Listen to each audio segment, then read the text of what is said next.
Est-ce que vous êtes un fan de Star Wars? Oui, je sais, j'ai déjà posé la question sur cette chaîne à l'occasion d'autres vidéos parlant toujours de l'univers de Star Wars. Mais là, on va revenir aux racines du mal, j'ai envie de dire. Oui, parce que figurez-vous que le premier film de la première trilogie de Star Wars, celui qui a tout déclenché, la saga Star Wars, bien figurez-vous que ce premier film a failli ne pas se faire pour de multiples raisons, et notamment une en particulier, dont peut-être vous n'aviez pas eu vent, mais sachez que le tournage de ce premier film a déclenché un incident diplomatique dans le pays où il devait se dérouler. On va voir ça ensemble.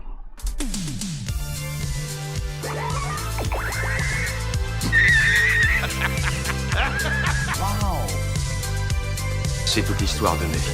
Plus besoin de coquillage. Parlera en présence de ton avocat. Toc toc. Vous savez que vous avez un problème de comportement. Ah! S'il peut saigner, on peut le tuer.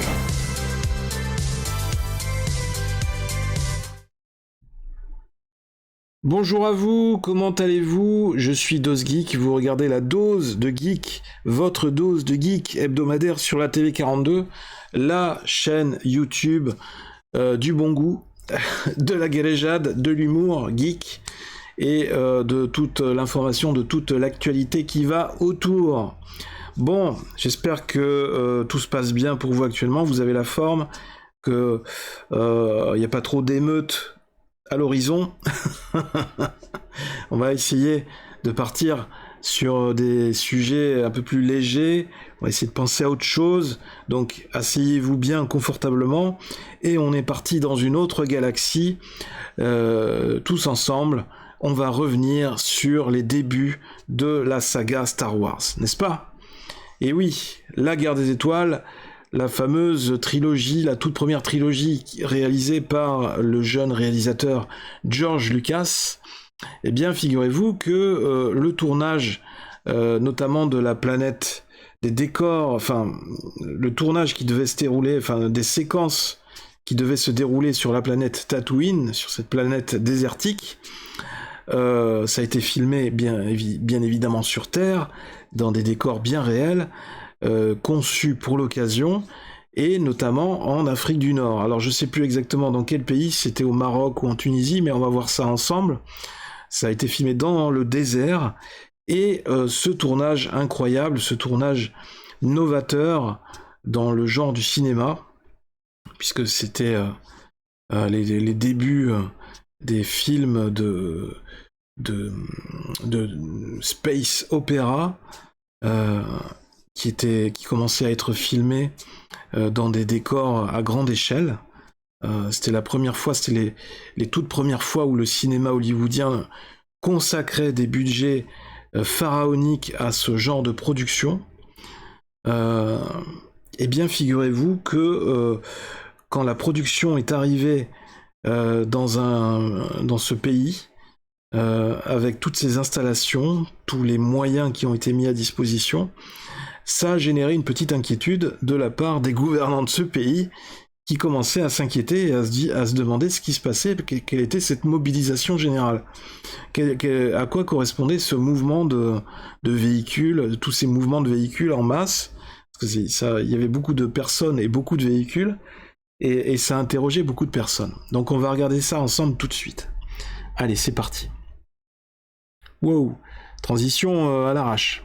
Aujourd'hui, on recommence. Là, ça marche. Et là, ça marche. Et des fois, il y a des petits bugs. Mise à jour Windows. Continue, tiens. Star Wars, l'incident diplomatique déclenché par le tournage du premier film. Waouh! Eh oui, tu fais bien de le dire. Le tournage des scènes en Tunisie, voilà, c'est le pays, sur le premier film de la saga, proche de la frontière avec l'Algérie, suscita l'inquiétude du gouvernement de ce pays qui pensa y voir le début d'une mobilisation massive de troupes à sa frontière. Et oui, vous ne rêvez pas, non, ça s'est bien produit effectivement, ils ont cru qu'il y avait une guerre qui se préparait. Une guerre d'un nouveau genre, une guerre technologique avec des nouvelles armures, des Stormtroopers. Il est toujours bon de rappeler à quel point la galaxie de Star Wars, sous ses dehors de space opéra, est pétrie de références politiques infusées par George Lucas, en particulier l'écho de la guerre du Vietnam. En 1973 déjà, il écrivit une note à propos de Star Wars en référence à la guerre du Vietnam, où il évoquait ses intentions scénaristiques, parlant d'un grand empire technologique s'en prenant à un petit groupe de combattants de la liberté. Dans une interview, je peux la fermer la fenêtre ? Non. Il dressait un parallèle entre le soulèvement des colonies américaines contre l'Empire britannique au moment de la guerre d'indépendance et l'alliance rebelle de sa saga, qu'il assimile à la résistance des Viet Cong durant la guerre du Vietnam contre l'Empire, qui n'est autre qu'un pendant cinématographique des États-Unis. L'ironie est que dans les deux cas, les petits gars ont gagné. L'Empire hautement technique, l'Empire anglais, l'Empire américain a perdu. C'était tout le but, poursuivait-il. Pour mémoire d'ailleurs, dans le commentaire audio du Retour du Jedi, George Lucas précisait déjà que les Viet Cong ont aussi servi d'inspiration pour les Ewoks, et non pas les Woks, qui utilisent leurs armes primitives et les tactiques de guérilla pour lutter contre les envahisseurs de l'Empire. Un incident de frontière déclenché par le tournage de Star Wars. Tant qu'à parler de guerre, la réalité a bien failli rattraper la fiction. Durant la production d'un Nouvel Espoir, lors du tournage des séquences en Tunisie, celle de Tatooine, proche de la frontière avec l'Algérie, le manque de familiarité des autorités locales avec les personnages fictifs et la technologie créée a provoqué des remous entre les deux nations limitrophes. Lorsque l'équipe du film tournait ses scènes avec les Jawas, la production installa non loin de la frontière entre la Tunisie et l'Algérie l'énorme char des sables qui leur sert de véhicule. Et c'est vrai que c'est un truc assez austère, hein, c'est un gros cube sur chenille, un truc immense qui se déplaçait dans le désert, et pour quelqu'un qui n'y connaît rien, effectivement, ça peut prêter à confusion, ça peut laisser croire qu'il y a quelque chose, un tank énorme qui est en train de faire route vers ton pays, pour essayer de tenter une agression ou pour mettre en place une tentative d'invasion, hein, c'est vrai, effectivement. C'est une construction, ce char des sables, qui avait coûté une fortune d'ailleurs, pas loin de 130 000 $. Wow! Il va y en avoir des wow dans cette vidéo. On le voit là, le char des sables. Selon l'ouvrage The Making of Star Wars, The Definitive Story Behind the Original Film, écrit par J.W. Winsler et publié en 2008, ce char des sables avait été conçu avec un système de chenilles basé sur la même technologie que celle employée par les véhicules de la NASA.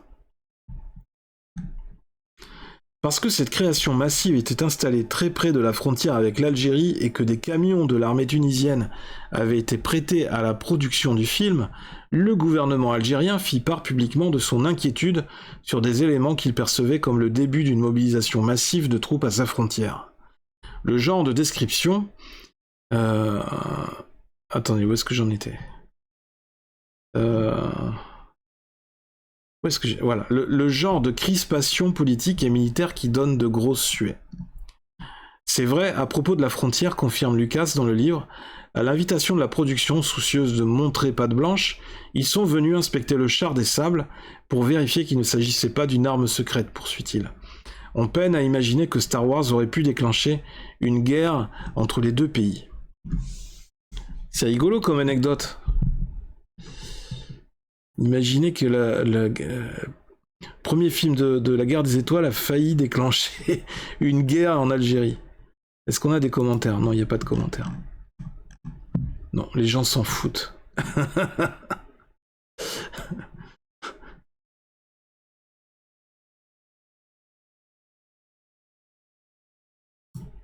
Donc voilà, on est passé à deux doigts d'un incident diplomatique, à deux doigts d'une étincelle qui a failli déclencher une guerre en Afrique du Nord, à cause de ces petits merdeux de geeks, de fans de science-fiction qui voulaient s'amuser dans le désert avec des mecs en armure, avec des robots et avec des chars des sables. Franchement. Non mais, faut pas déconner. Bon, est-ce que vous avez aimé cette anecdote qui vous permettra de briller demain matin près de la machine à café avec les collègues? Dis-moi, tu sais que le premier film de Star Wars qui s'est filmé en Tunisie là. Et ouais. Tiens, mais d'ailleurs, on va essayer de trouver quelques images. Village de Tatooine en Tunisie. Parce que je crois qu'on peut toujours le visiter. Hein. Évidemment, la planète Tatooine et la Tunisie ont été filmés à Hajim, petit village sur l'île méditerranéenne. L'extérieur de la cantina n'est autre qu'une ancienne boulangerie berbère, qui est presque en ruine aujourd'hui, mais où de nombreux visiteurs se pressent toujours. Alors, est-ce que je peux avoir des images? Voilà. Donc ça, c'était un ancien village de pêcheurs en Tunisie. C'est rigolo, hein? Là, on voit bien la photo. C'est marrant, ces maisons en forme avec le dôme. Là, on voit bien aussi. Et donc, la légende prétendrait qu'ils ont maintenu les décors sur place pour des raisons touristiques et que de nombreux touristes y viennent chaque année pour visiter ce fameux village. Alors, je sais pas pourquoi Google, ça a changé encore, parce que maintenant, quand on a un aperçu d'une image, c'est vachement pixelisé, on est obligé d'aller consulter sur la page pour avoir la photo en bonne définition. Je sais pas ce qu'ils ont bricolé sur Google, mais... Alors voilà, ça c'est l'image tirée du film, avec les deux soleils, là aussi.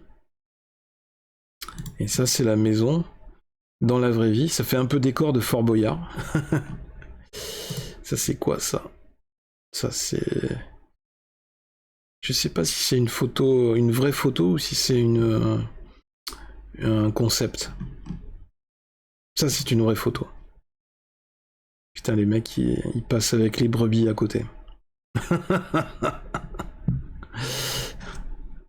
Voilà, les amis. Bon.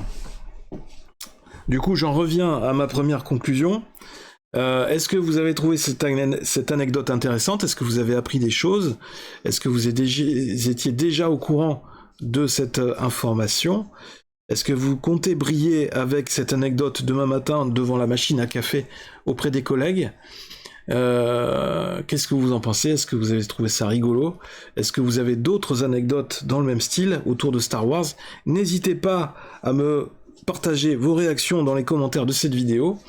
Et en attendant la prochaine vidéo sur la TV42, et peut-être une future vidéo encore une fois sur l'univers de Star Wars, surtout laissez parler le geek qui est en vous. N'hésitez pas à me dire, tiens, dans les commentaires aussi, si vous êtes vraiment un geek jusqu'au bout des ongles, si vous faites du cosplay Star Wars, puisque moi, je travaille toujours sur mon costume du Mandalorian, mais si vous avez fait un cosplay autour de Star Wars, j'aimerais bien le savoir, parce que j'aimerais bien savoir s'il y a des fans de Star Wars qui font du cosplay, des cosplayers de Star Wars dans la communauté de la TV42. Des gens de la 501e Légion, par exemple.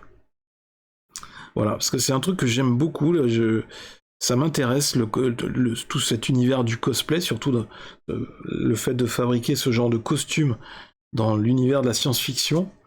Et je trouve c'est des défis intéressants à se lancer, et au niveau bricolage, au niveau création, pour essayer de se rapprocher le plus près possible de l'image du personnage qu'on a vu dans le film. Bien. En attendant la prochaine vidéo, prenez soin de vous. N'hésitez pas à revisionner les différents films de Star Wars ou à regarder les derniers épisodes de la série du Mandalorian, ma série préférée. Et puis on se retrouve très vite sur la TV42. C'était DosGeek. Bye bye, gros bisous.